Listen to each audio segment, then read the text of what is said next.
Buongiorno a tutti signori, bentornati sul nostro canale I Signori di Napoli. Oggi in questo video come sempre parliamo di calciomercato perché abbiamo un paio di chicche da darvi. Ebbene sì, un Napoli che si conferma re di questo calciomercato e nonostante i diversi acquisti fatti per regalare ad Antonio Conte una formazione quanto più ampia e soprattutto più qualitativa in vista della prossima stagione, continua a mettere a segno colpo su colpo.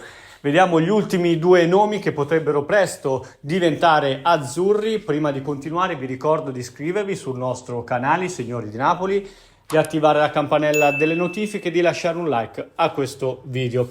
Allora signori, i campioni d'Italia hanno piazzato un colpo in porta assicurandosi, come sapete, le prestazioni di Milinkovic-Savic.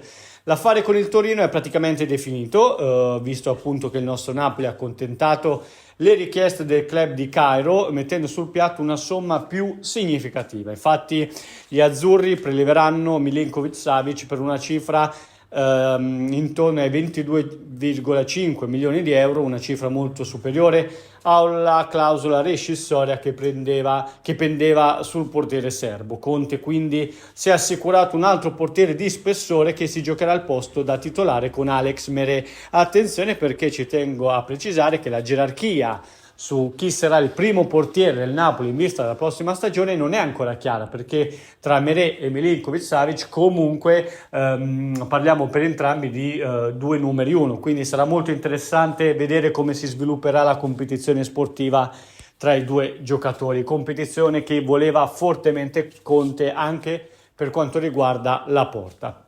Il Napoli però allo stesso tempo lavora anche per rinforzare il proprio centrocampo, dove senza dubbio spicca il nome di Fabio Miretti. Il Napoli infatti sarebbe disposto ad acquistarlo a titolo definitivo o anche magari in prestito con obbligo di riscatto per una cifra che potrebbe andare dai 10 ai 15 milioni di euro, da versare ovviamente nelle casse della Juve, che come abbiamo potuto vedere in questo calciomercato non si sta facendo di certo scrupoli nel cedere comunque i giovani giocatori, perché deve assolutamente riuscire a finanziare altri colpi in entrata. Detto questo, dopo Milinkovic-Savic, occhio a Miretti, un affare destinato a scaldarsi nei prossimi giorni. Ditemi cosa ne pensate, chi fareste giocare voi in porta come titolare, Milinkovic-Savic o Meret? Miretti invece, cosa ne pensate come giocatore? Ci può stare? Ditemi la vostra nei commenti come sempre, lasciate un like al video, ci vediamo domani, grazie per essere stati con noi.